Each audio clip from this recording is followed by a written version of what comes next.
Hi guys, my name is Marsha and welcome back to our Avara series. So for today, I will be showing you guys how you can set your timer on your Javiya Smartboard. So let's go. So the first step is you have to click more and search the app called Timer. There you go. Click on it and it will immediately pop up like this. And so as you can see over here, there are some time duration that you can adjust. For example,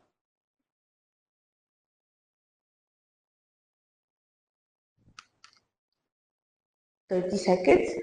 And how can you play it? So just click on this button and it will go on. You may be wondering, how can I stop the timer? So it's very easy. Just click on the time duration and click the same button.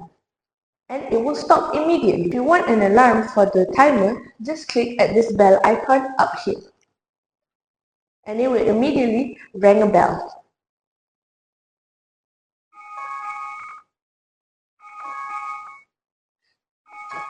And that's how you use the timer in your Javiya Smartboard. Bye!